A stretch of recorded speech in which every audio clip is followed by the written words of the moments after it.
அரிசி படத்தினுடைய ட்ரெய்லர் மற்றும் பாடல்கள் வெளியீட்டு விழாவில் கலந்து கொண்டிருக்கக்கூடிய தமிழ்நாடு காங்கிரஸ் மாநில தலைவரும் சட்டமன்ற உறுப்பினருமான அண்ணன் திரு செல்வப்பிரந்தகை அவர்களே,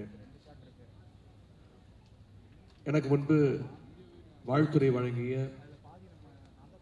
மறுமலர்ச்சி திராவிட முன்னேற்ற கழகத்துடைய பொதுச் செயலாளர் அண்ணன் வைகோ அவர்களே,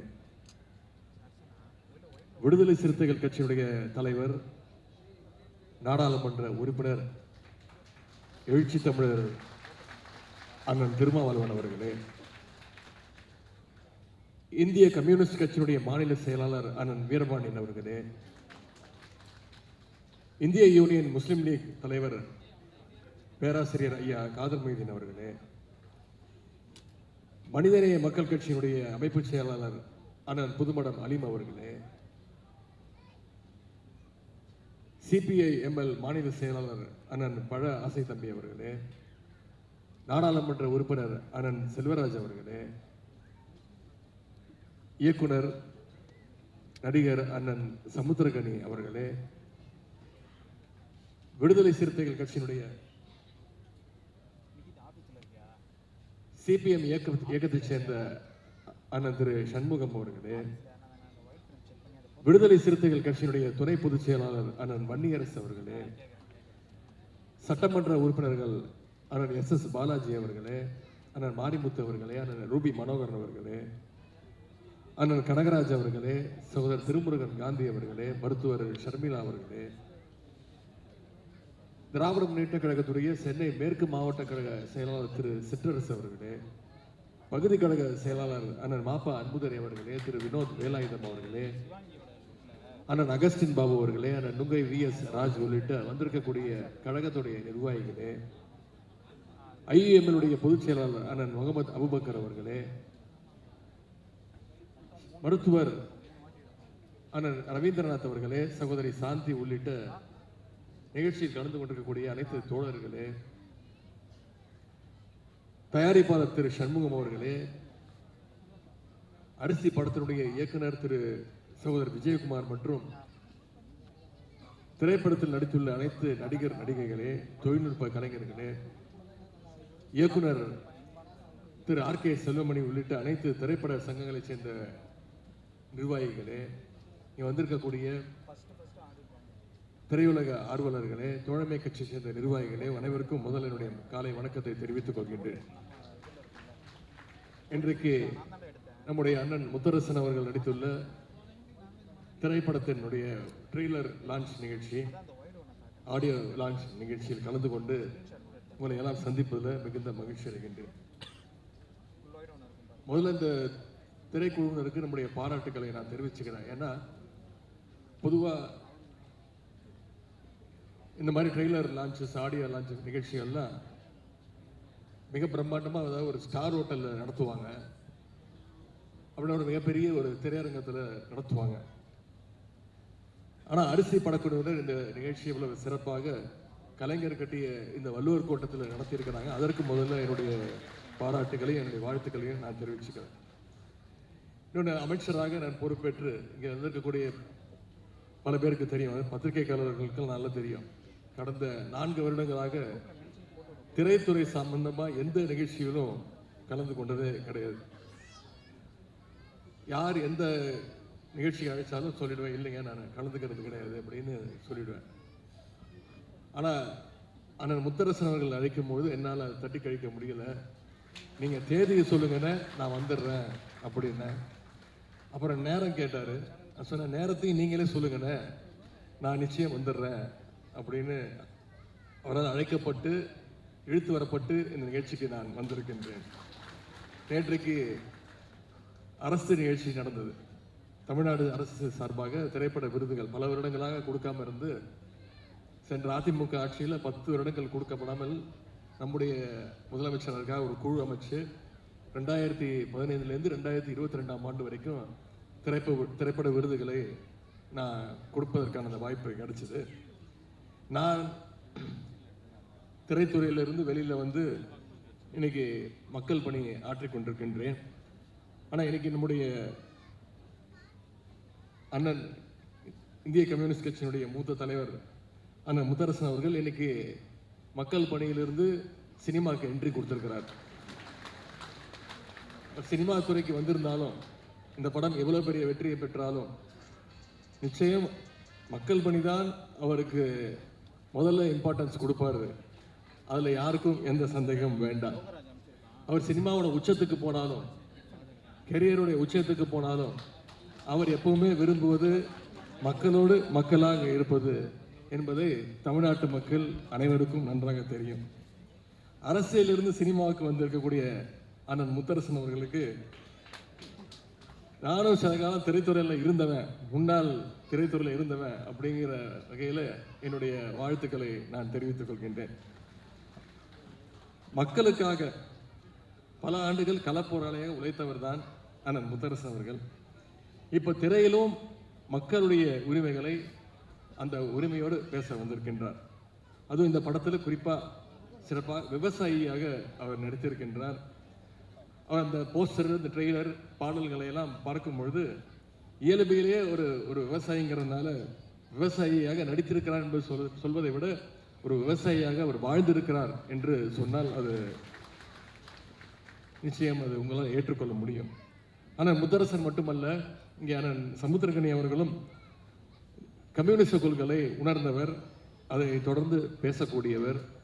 விவசாயிகளுடைய உரிமைக்காக கம்யூனிஸ்டுகள் களத்தில் இறங்கினா நிச்சயம் அதில் எப்பவுமே வெற்றி பெற்றிருக்கிறாங்க. இந்த முறையும் வெற்றி பெறுவாங்க. இந்த படமும் அதே போல நிச்சயமாக ஒரு வெற்றி படமாக அமையும். இந்த படத்தினுடைய தலைப்பு அரிசி உயிரின் மறுபெயர் அப்படின்னு வச்சிருக்கிறாங்க. இந்த அரிசிக்காக ஒரு காலத்தில் மக்கள் எவ்வளவு கஷ்டப்பட்டாங்க. பண்ணையாளர்கள் கிட்ட வாழ்க்கை முழுக்க அடிமையெல்லாம் இருந்தாங்க. காலமெல்லாம் வயல்லையே வேலை பார்த்தாலும் அவங்களுக்கு ஒரு நேர சாப்பாட்டுக்கு கூட வழி இல்லாமல் இருந்துச்சு. அப்படிப்பட்ட விவசாய தொழிலாளருடைய உரிமைக்காக களத்தில் இறங்கி கம்யூனிஸ்டுகள் இதுவரைக்கும் எத்தனையோ போராட்டங்களை நடத்தியிருக்கிறாங்க. அதில் வெற்றியும் கண்டிருக்கிறாங்க. அதனால தான் டாக்டர் கலைஞர் அவர்கள் அடிக்கடி சொல்வார், நான் மட்டும் தந்தை பெரியார் அவர்களையும் அண்ணாவையும் என்னுடைய வாழ்க்கையில் நான் சந்திக்காமல் இருந்திருந்தேன்னா நானும் ஒரு கம்யூனிஸ்ட் தொழிலாக மாறியிருப்பேன் அப்படின்னு கலைஞர் அடிக்கடி சொல்வார். அப்படிப்பட்ட கலைஞர் அவர்கள் தான் 1969 ஆட்சிக்கு பொறுப்பு வந்ததுக்கு பிறகு ஏழை எளிய மக்களுக்கு அரிசி கிடைப்பதற்கான எல்லா வழிகளையும் செஞ்சு கொடுத்தார். ஒருபடி அரிசிக்காக யாரும் இன்னொருத்தர் வீட்டு வாசலில் போய் நீ காத்து நிற்கக்கூடாதுன்னு அந்த நிலைமையை தமிழ்நாட்டில் ஏற்படுத்தியவர் டாக்டர் கலைஞர் அவர்கள். இன்னும் சொல்லணும்னா 2006 சட்டமன்ற தேர்தல் பொழுது கலைஞர் அவர்கள் ஒரு தேர்தல் வாக்குறுதி கொடுத்தார். 2 ரூபாய்க்கு 1 கிலோன்னு முதல்ல அறிவிச்சவர் அவர் தான். அது அந்த காலத்தில் மக்கள்கிட்ட மிகப்பெரிய ஒரு வரவேற்பை பெற்றுச்சு. ஏன்னா அந்த காலத்தில் பல குடும்பங்களுக்கு அரிசி சோறுங்கிறது மிகப்பெரிய ஒரு கனவாக இருந்துச்சு. அந்த கனவை நினைவாக்கியவர் டாக்டர் கலைஞர் அவர்கள். பின்னாடி அந்த 2 ரூபாயை 1 ரூபாயாவும் அவர் குறைச்சாரு. அதோட அடுத்த கட்டமாக தான் இன்னைக்கு விலையில்லா அரிசியும் வந்திருக்கு. மக்களுடைய அடிப்படை தேவையான இருந்த அரிசி பிரச்சனையை போக்கியவர் டாக்டர் கலைஞர் அவர்கள். எனவே அந்த வகையில் விவசாயிகள் உரிமைக்கான இந்த படம் நிச்சயம் வெல்லும் அப்படின்ற அந்த நம்பிக்கை எனக்கு இருக்கின்றது.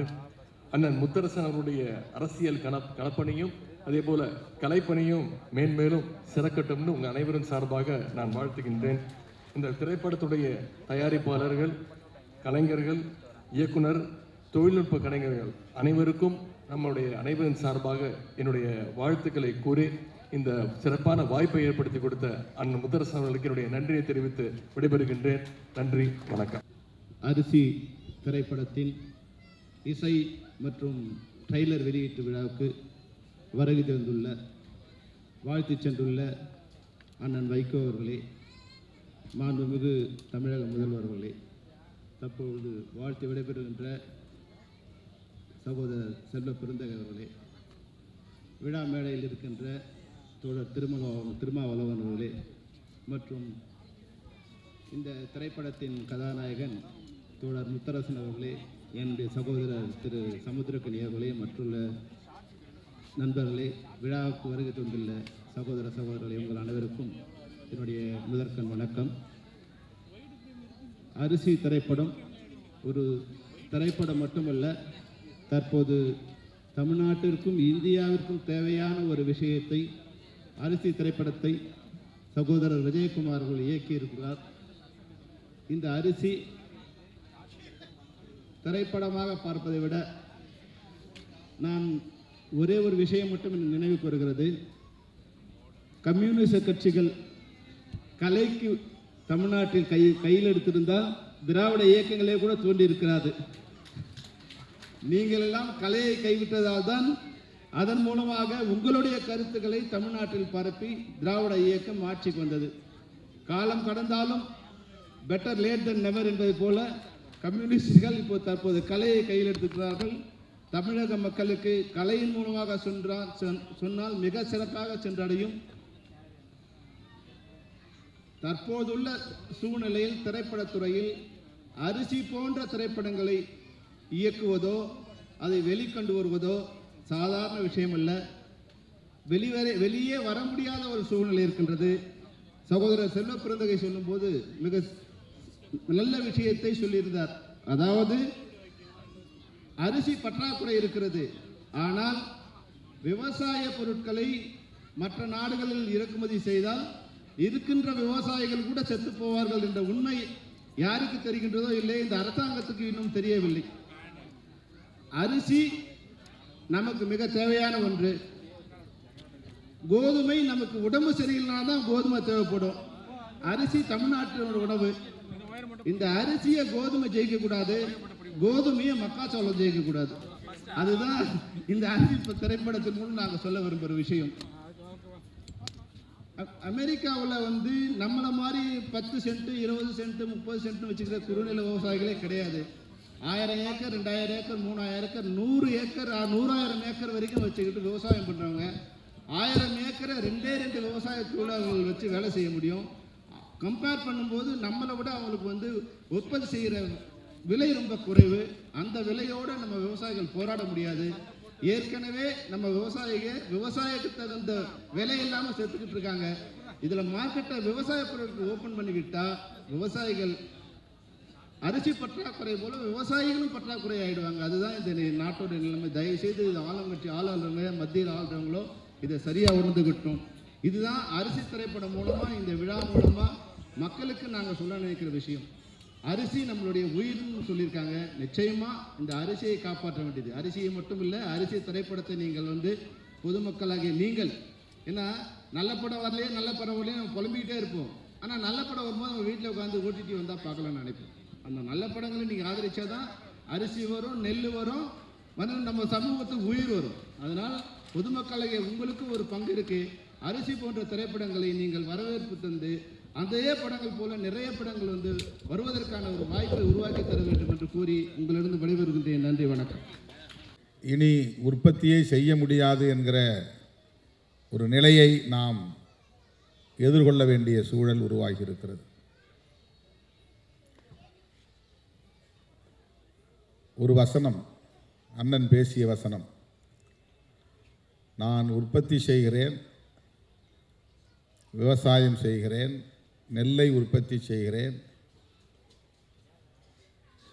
அதற்கான விலையை தீர்மானிக்க எனக்கு உரிமை இல்லையா என்ற கேள்வியை எழுப்புகிறார். நாம் இந்த கேள்வியில் உள்ள ஆழத்தை புரிந்து கொள்ள வேண்டும். இன்னும் ஆதார விலையை நிர்ணயிப்பதற்கு ஒரு சட்டத்தை கொண்டு வர முடியவில்லை.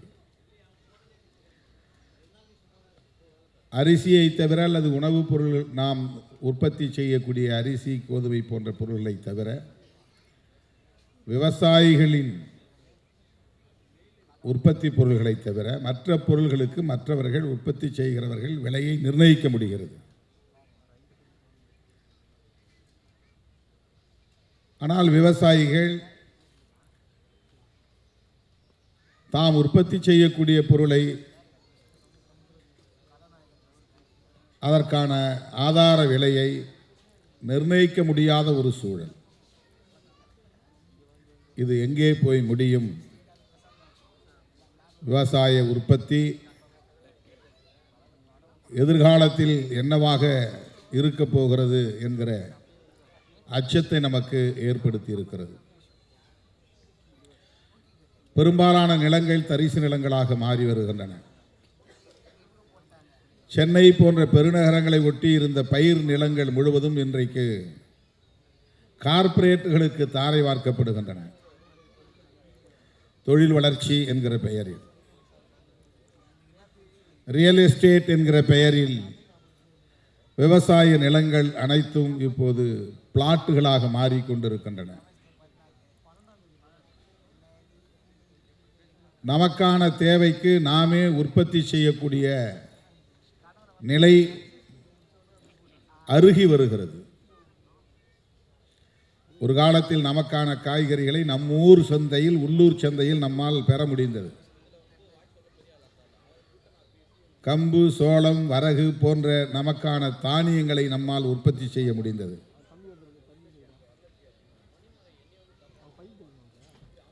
இன்றைக்கு அந்த விவசாயம் இருக்கிறதா என்றால் இல்லை. நம்முடைய வீட்டில் இருக்கிற ஆடு மாடுகள் கழிவுகளை, சாணம், ஆட்டு புழுக்கை போன்றவற்றை சேமித்து வைத்து அவற்றை எருவாக மாற்றி விவசாயத்திற்கு நிலத்தை பண்படுத்துவதற்கு நாம் பயன்படுத்திய காலம் உண்டு. அரசாங்கம் நம்மை இதைத்தான் பயிர் செய்ய வேண்டும் என்று வற்புறுத்திய நிலை அப்போது இல்லை. ஆனால் இப்போது உலகச் சந்தைக்கான உற்பத்தி செய்ய வேண்டும் என்று விவசாயிகள் நிர்பந்திக்கப்படுகிறார்கள். கரும்பு உற்பத்தி, மக்காச்சோளம் உற்பத்தி, அதற்கு அவன் உரம் கொடுக்கிறான், அவனே பூச்சி மருந்தும் கொடுக்கிறான். விவசாயிகள் சுதந்திரமாக தமக்கான உற்பத்தியில் ஈடுபட முடியாத நிலை மாறி இப்போது அந்த உற்பத்தியையும், அதாவது உலகச் சந்தைக்கான உற்பத்தியையும் அவன் விரும்புகிறபடி மாற்றி அமைத்துக் கொண்டிருக்கிறான். அதிலும் இப்போது விவசாயிகளுக்கான சுதந்திரம் இல்லை. நிலங்கள் பறிபோய் கொண்டிருக்கின்றன. கோடிக்கணக்கான மக்கள் நிலமற்ற விவசாய கூலி தொழிலாளர்களாக இருக்கிறார்கள். விவசாயிகள் வேறு, விவசாய கூலி தொழிலாளர்கள் வேறு. விவசாய கூலிகளுக்கு நிலம் வேண்டும் என்று போராடிய காலம் போய் இப்போது விவசாயத்திற்கே நிலமில்லாத சூழல் ஏற்பட்டு கொண்டிருக்கிறது என்கிற ஆபத்து நம்மை சூழ்ந்திருக்கிறது. இந்த நிலையில்தான் நெல் உற்பத்தி, அரிசி போன்றவற்றை குறித்து நாம் இங்கே பேசிக் கொண்டிருக்கிறோம்.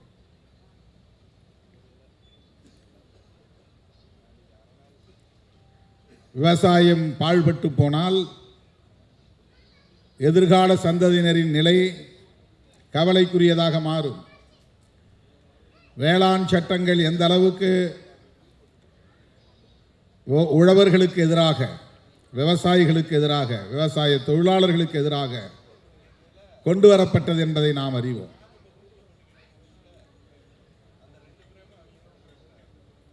டெல்லியை சுற்றியுள்ள மாநிலங்களை சார்ந்த விவசாய பெருங்குடி மக்கள், குறிப்பாக இடதுசாரி அரசியலால் ஈர்க்க பெற்ற விவசாய இயக்கங்கள் தான் உறுதியாக நின்று போராடின.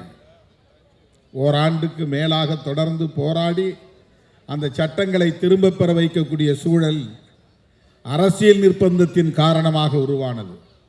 பஞ்சாப், ஹரியானா போன்ற மாநிலங்களுக்கு அப்போது சட்டமன்ற பொது தேர்தல் வராமல் இருந்திருந்தால் கூட இந்த சட்டங்களை அவர்கள் திரும்ப பெற்றிருக்க மாட்டார்கள். ஆனால் விவசாய சட்டங்களை திரும்ப பெற்ற அரசு தொழிலாளர்களுக்கான சட்டங்களை, தொகுப்பு சட்டங்களை இன்னும் திரும்ப பெறவில்லை. 44 சட்டங்கள் இருந்தன, அவற்றையெல்லாம் 4 சட்டங்களாக தொகுத்து விட்டார்கள். தொழிலாளர்கள் சங்கம் அமைக்க முடியாத நிலை, தங்களுக்கான ஊதியத்தை, கூலியை கோரிக்கைகளாக வைக்க முடியாத நிலை, இதுவெல்லாம் எங்கே போய் முடியும் என்று கவலை அதிகரிக்கிறது. இப்படிப்பட்ட ஒரு சூழலில் ஒரு இடதுசாரி இயக்கத்தின் தலைவர் மக்களோடு மக்களாக களத்தில் நின்று போராடி அந்த மக்களுக்காக தன் வாழ்வை ஒப்படைத்து கொண்ட ஒரு தலைவர் இன்றைக்கு திரைத்துறையிலே தோன்றியிருக்கிறார். ஒரு நாயகனாக பாத்திரமேற்றிருக்கிறார் என்பது வெறும் திரை கவர்ச்சியான ஒரு அணுகுமுறை அல்ல, திரை கவர்ச்சிக்கான ஒரு அணுகுமுறை அல்ல. அதிலும் ஒரு அரசியல், நமக்கான அரசியல், இடதுசாரி அரசியல் விவாதிக்கப்படுவதற்கான தேவையை உணர்ந்து அவர் அதில் அடியெடுத்து வைத்திருக்கிறார் என்று நான் நம்புகிறேன். சமுத்திரக்கனி அவர்கள் பேசியதைப் போல இடதுசாரிகள் கலைத்துறையை நல்ல முறையில் பயன்படுத்தி கொள்ள வேண்டும் என்பதை நான் வழிமொழிகிறேன். இன்னும் அதிலே தீவிரம் காட்ட வேண்டிய தேவை இருக்கிறது. இந்தியாவில் எந்த மாநிலத்திலும் இல்லாத ஒன்று தமிழ்நாட்டிலே அரசியல் துறையும் கலைத்துறையும் பின்னி பிணைந்ததாக இருக்கிறது. தனக்கான முதலமைச்சரை திரையில் தேடுகிறவனாக தமிழன் இருக்கிறான் என்று நாம் பேசுவதை பார்க்கிறோம். இங்கே கருத்தியலுக்கு, போராட்டங்களுக்கு, தியாகங்களுக்கு, முற்போக்கு சிந்தனைகளுக்கு தரப்படுகிற முக்கியத்துவத்தை விட இத்தனை கோடி வருமானம் வரும் அந்த வருமானத்தையும் விட்டுவிட்டு அரசியலுக்கு வந்திருக்கிறார் எங்கள் தலைவர் என்று சொல்லக்கூடிய நிலை தமிழகத்திலே இருக்கிறது. திரைப்படத்துறையிலே வருமானத்தை விட்டுவிட்டு அரசியலுக்கு வந்து விட்டார். ஆகவே அவரை முதலமைச்சராக்க வேண்டும். ஊர் ஊராய் செல்ல வேண்டாம், மக்களுக்காக போராட வேண்டாம்,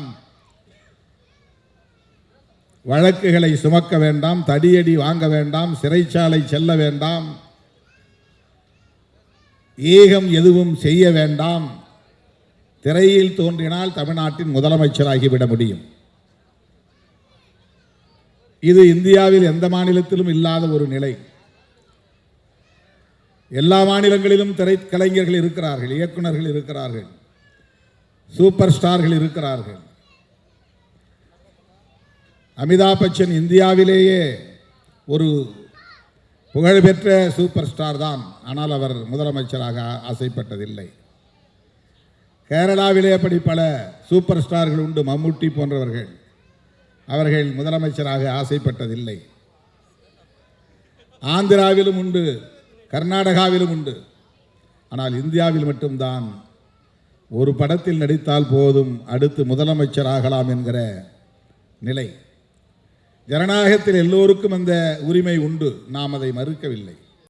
ஆனால் இந்த சிந்தனை போக்கு இருக்கிறதே, இந்த உளவியல் இருக்கிறதே, இந்த திரைத்துறை தமிழக அரசியல் களத்தில் ஏற்படுத்தி இருக்கிற தாக்கம் இருக்கிறதே, அது ஒரு பிற்போக்கானதாக இருக்கிறது என்கிற கவலையில் இருந்துதான் சமுத்திரக்கனி அவர்கள் இங்கே இடதுசாரிகள் கலைத்துறையில் இன்னும் தீவிரமாக ஈடுபட வேண்டும் என்பதை முன்மொழிந்திருக்கிறார் என்று நான் நம்புகிறேன்.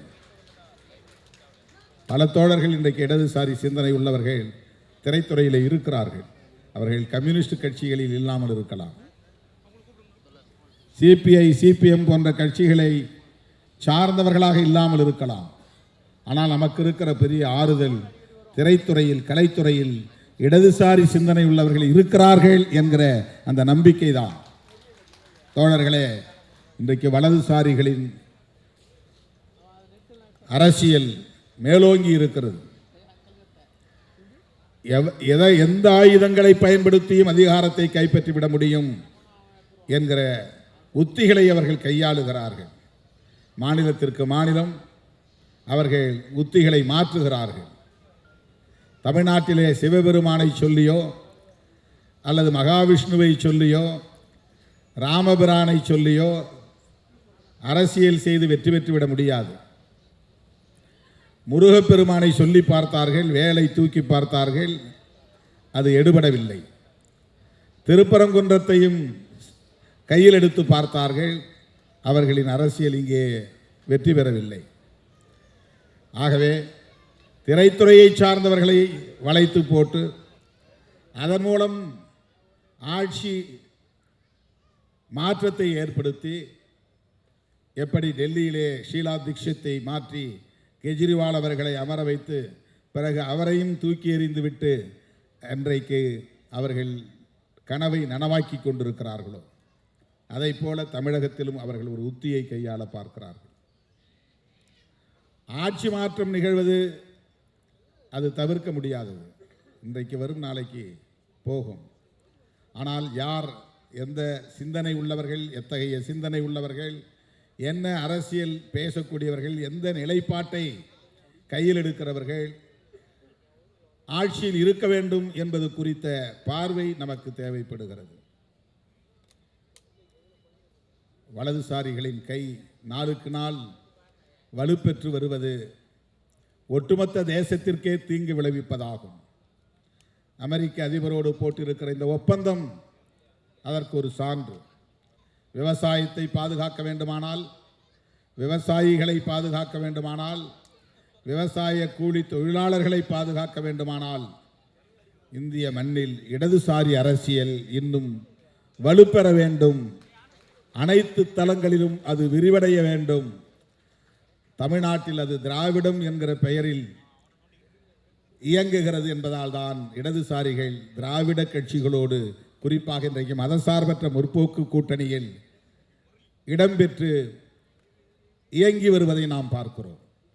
பெரியார் அரசியலும் மார்க்சிய அரசியலும் அம்பேத்கரிய அரசியலும் ஒரே நேர்கோட்டில் பயணிக்கக்கூடியவை. முதன்மைப்படுத்துவதிலே முரண்பாடுகள் இருக்கலாம், எந்த அரசியலை முதன்மைப்படுத்துவது என்பதிலே முரண்பாடுகள் இருக்கலாம். ஆனால் இவை அனைத்தும் இடதுசாரி அரசியல்தான்.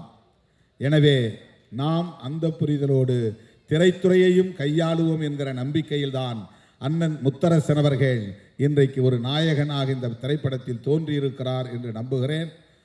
அவர் இந்திய கம்யூனிஸ்ட் கட்சியின் மாநில செயலாளராக பொறுப்பேற்ற காலத்தில் மக்கள் நல கூட்டணி அமைந்த சூழலில் அவரோடு நெருக்கமாக நின்று பணியாற்றக்கூடிய வாய்ப்பை பெற்றவன். அவர் இன்றைக்கு கலைத்துறையிலும் அடியெடுத்து வைத்திருக்கிறார் என்றால் இந்த கலைத்துறையை இடதுசாரி மயப்படுத்துவதில் அவருக்கு ஒரு பொறுப்பு இருக்கிறது, பங்கு இருக்கிறது என்பதை நானும் உணர்கிறேன். அவருக்கு என்னுடைய வாழ்த்துக்கள். இந்த திரைப்படத்தை இயக்கியிருக்கிற இயக்குனர் விஜயகுமார் அவர்களுக்கு என்னுடைய வாழ்த்துக்கள். நாடறிந்த புகழ்பெற்ற திரைக்கலைஞர் சமுத்திரக்கனி அவர்களுக்கும் என்னுடைய நெஞ்சார்ந்த வாழ்த்துக்கள். இந்த திரைப்படம் மக்களின் ஏகோபித்த ஆதரவை பெற்று வெற்றி பெற வேண்டும் என்று வாழ்த்தி வாய்ப்புக்கு நன்றி கூறி முடிக்கிறேன். நன்றி, வணக்கம். இறைவனுக்கு நன்றி. ரொம்ப மகிழ்ச்சியான ஒரு தருணம். நிறைய மேடைகள் ஏறி இருக்கும், பட் இது ரொம்ப ஸ்பெஷலான ஒரு மேடை. படைப்பாளிகளை ரெண்டு விதமாக பார்க்குறேன் நான். இந்த சமூகத்தில் இருக்கக்கூடியவங்களுக்கு பிடிச்ச படைப்பை கொடுக்கறது ஒரு வகை, இந்த சமூகத்துக்கு தேவையான படைப்பை கொடுக்கறது இன்னொரு வகை. இது சமூகத்துக்கு தேவையான ஒரு படைப்பு. இந்த நேரத்தில் இப்போ இருக்க சூழலில் ஒரு மருத்துவம் மாதிரி படைப்புகள் அப்பப்போ தான் வரும். இது அப்படிப்பட்ட ஒரு படைப்பாக தான் நான் பார்க்குறேன். இயக்குனர் விஜயகுமார் அவர்களுக்கு என்னுடைய மனமார்ந்த நன்றி. இதில் நடிக்கிறதுக்கு எனக்கு ஒரு வாய்ப்பு கொடுத்ததுக்கு. ஏன்னா ரொம்ப பரபரப்பான இருந்த காலகட்டத்தில் ஒரு கால் என்னன்னு கேட்டால், ஐயா முத்தரசன் உங்கள் பேரை சொன்ன உடனே எதுவுமே பேச வேணாம், வாங்க கிளம்பி போவோம் அப்படின்னு சொல்லி கிளம்பி வந்தான். அது அந்த சிவப்பு துண்டுக்கு, சிவப்பு கலருக்கு நம்ம கொடுக்குற ஒரு மரியாதை. ஏன்னா அந்த சிவப்புக்குள்ளே எல்லாமே அடங்கும். அது பேரன்பு இருக்கும், பெருங்கருணை இருக்கும், பெருங்கோபம் இருக்கும், மக்களுக்கான ஒரு அர்ப்பணிப்பு இருக்கும். இப்படி தான் நான் சிவப்பு கலரை பார்க்குறேன். அவரோடு நிற்கும்போது, அவரோடு பணியாற்றும் போது இப்படியெல்லாம் மனுஷங்க இருக்காங்களா அப்படின்ற ஒரு வியப்பையும் ஆச்சரியத்தையும் தான் எனக்கு கொடுத்தாரு. ரொம்ப ரொம்ப சந்தோஷம்ப்பா. நான் அப்பான்னு தான் கூப்பிடுவேன். ரொம்ப மகிழ்ச்சியாக இருந்தது அந்த பயணம். அவருக்கு துணையாக நடித்தாங்க ஒரு அம்மா. அவங்க பேரை கேட்டால் ரஷ்யானாங்க. அது எனக்கு இன்னும் வியப்பாக இருந்தது. ஏன்னா முதல் முறையாக அப்படி ஒரு பேர் நான் கேட்குறேன்.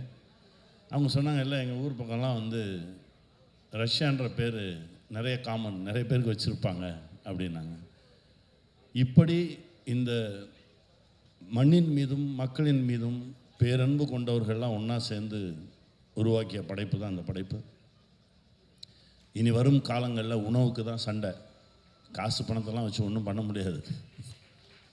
நல்ல உணவு வச்சுருக்கிறவன் ஒரு பெரிய செல்வந்தனாக இருப்பான். பணக்காரன் வேற, செல்வந்தன் வேற. நல்ல காற்று, நல்ல குடிநீர், நல்ல உணவு வச்சுருக்கிறவன் தான் செல்வந்தன். அவனை நோக்கி தான் அந்த சமூகம் ஓடணும்.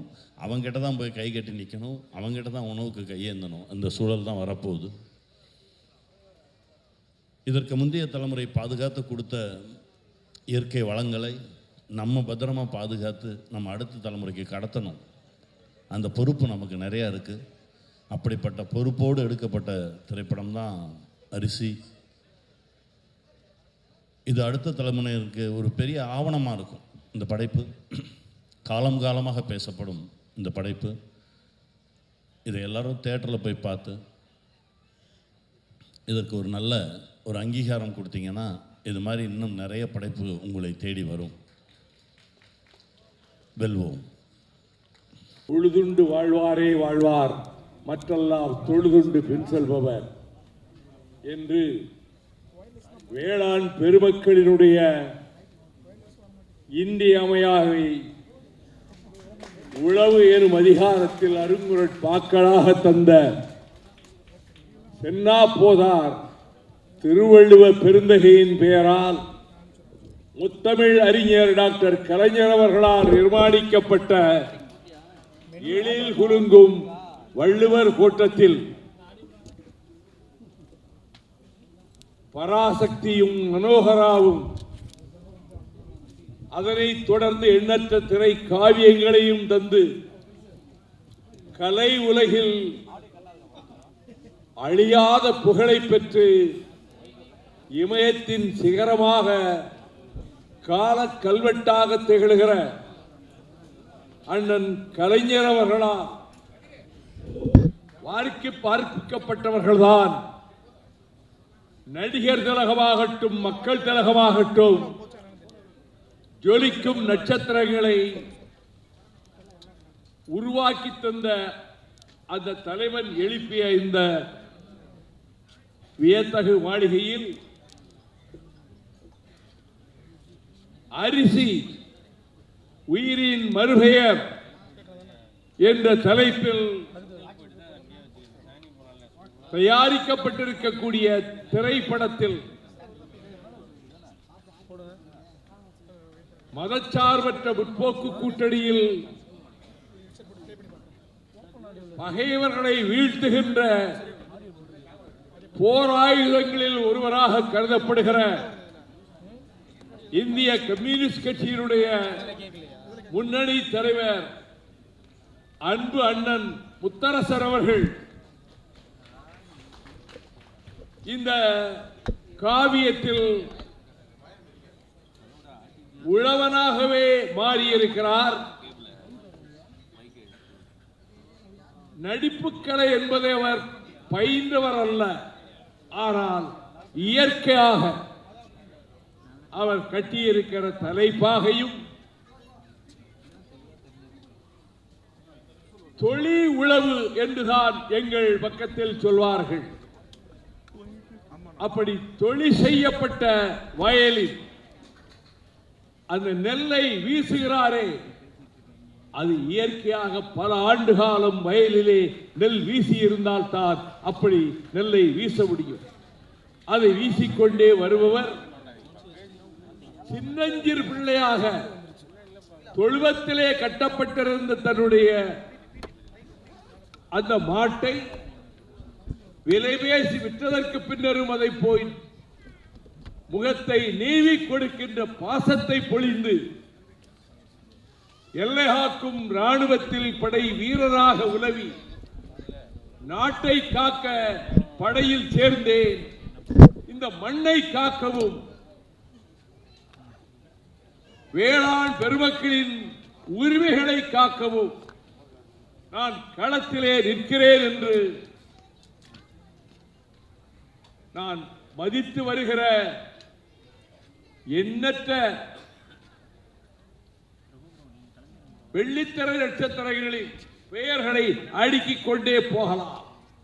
அந்த வரிசையில் ஒரு குணச்சித்திர நடிகராகவும் ஆவேசத்தை வெளிப்படுத்தி எதிரிகளோடு மோதுகிற காட்சிகளில் தத்ரூபமாக அப்படிப்பட்ட வீர செயல்களை புரிகின்றவராகவும் இன்னும் திரையுலகில் உன்னதமான இடத்தை பெறுகின்ற பிரகாசிக்கக்கூடியவரான என் கிராமத்துக்கு பக்கத்து ஊரிலே இருந்து வந்து இந்த கலை உலகிலே முத்திரை பதித்து வருகிற ஆருயிர் சகோதரர் தாமரைக்கனி அவர்களே, சமுத்திரக்கனி அவர்களே, இந்த நிகழ்ச்சிக்கு வந்து பெருமை சேர்த்திருக்கின்ற தமிழக அரசினுடைய துணை முதலமைச்சர் இளைஞர் பட்டாளத்தை வார்ப்பித்து வழிநடத்தி வருகிற எதிர்வரும் தேர்தல் களத்தில் பகைவர்களை வீழ்த்துவதற்கு இப்பொழுதே சல்லடம் கட்டிவிட்ட பாசமிகு சகோதரர் உதயநிதி ஸ்டாலின் அவர்களே, இந்த மேடையிலே அமர்ந்திருக்கின்ற அரசியல் இயக்கங்களினுடைய தலைவர்களே, திரையுலக இயக்குநர்களே, செம்படை வீரர்களே, செய்தியாளர்களே, தொலைக்காட்சி ஊடக நண்பர்களே, இந்த அரங்கத்திலும் நாடெங்கும் இருக்கின்ற போது இந்த தமிழ்நாட்டையே பாதுகாப்பதற்காக நான் ஒருவன்தான் அவதரித்திருக்கிறேன். நான் தான் தமிழ்நாட்டினுடைய முதல் பாதுகாவலன் என்று ஜம்பக்குரல், ஆணவக்குரல் 2 நாட்களாக ஒலித்துக் கொண்டிருக்கிற வேளையில் உண்மையாக இந்த மண்ணை காக்கின்ற போர்ப்படை வீரர்கள் தான் இந்த மேடையிலும் எதிரிலும் அமர்ந்திருக்கக்கூடியவர்கள் என்பதை நான் நினைவுபடுத்தி, அரிசி திரைப்படத்தில் சிம்பனி இசையமைத்து உலக புகழ் பெற்றாரே அண்ணன் கலைஞரால் இசைஞானி என்று பெயர் சூட்டப்பட்ட அந்த மாமேதையினுடைய தயாரிப்பிலே அவர் அமைத்து தந்த இசை பாடல்கள் இதயத்தை கவர்வதாக அமைந்திருக்கின்றன. இந்த திரைப்படம் விரைவில் வெளிவரும் என்று நான் அறிந்தேன். அது மக்களின் ஆதரவை பெறும் என்று நான் நம்புகிறேன்.